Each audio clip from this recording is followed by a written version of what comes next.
ജീവിതത്തിൽ നമ്മുടെ കാലിന്റെ സ്വാധീനശേഷി ഒന്ന് നഷ്ടപ്പെട്ടു പോയി കഴിഞ്ഞാൽ എന്തായിരിക്കും അവസ്ഥ? തന്റെ സ്കൂൾ കാലഘട്ടം മുതൽ തന്റെ കാലുകളുടെ സ്വാധീനം നഷ്ടപ്പെട്ടു പോയ ഒരു പെൺകുട്ടി, ജീവിതത്തിലെ എല്ലാ പ്രതീക്ഷകളും നഷ്ടമായെന്ന് കരുതിയ ഒരു പെൺകുട്ടി, അപ്രതീക്ഷിതമായിട്ട് തന്റെ ജീവിതത്തിലേക്ക് കടന്നു വന്ന ആ രോഗം അവളുടെ സ്വപ്നങ്ങളെയെല്ലാം തച്ചുടയ്ക്കുകയായിരുന്നു. പിന്നീട് ഒരു വീൽ ചെയർ മാത്രമാണ് അവളുടെ ലോകമെന്ന് മറ്റുള്ളവർ പോലും വിധിയെഴുതിയപ്പോൾ ജീവിതത്തിലെ പ്രതീക്ഷകൾക്കും സ്വപ്നങ്ങൾക്കുമൊന്നും അവസാനമില്ലെന്ന് കാണിച്ചുകൊണ്ട് അവളുടെ ജീവിതത്തിലേക്ക് പ്രതീക്ഷയുടെ മുളനാമ്പുകളുമായി എത്തുകയായിരുന്നു സുബ്രഹ്മണ്യൻ എന്ന ചെറുപ്പക്കാരൻ. ഇതൊരു പ്രത്യേകതരം പ്രണയകഥയാണ്. ഇത് ഞാനല്ല, നിങ്ങൾ ഇവരിൽ നിന്ന് തന്നെയാണ് അറിയേണ്ടത്.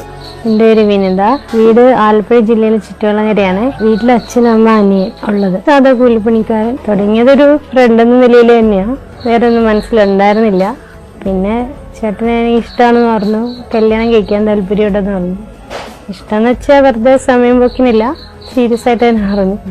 അങ്ങനെ പറഞ്ഞപ്പോൾ ഞാൻ ഒരുപാട് പിന്നോട്ട് മാറി. നമുക്ക് പറ്റില്ല, നമ്മുടെ അസുഖം അതാണ്.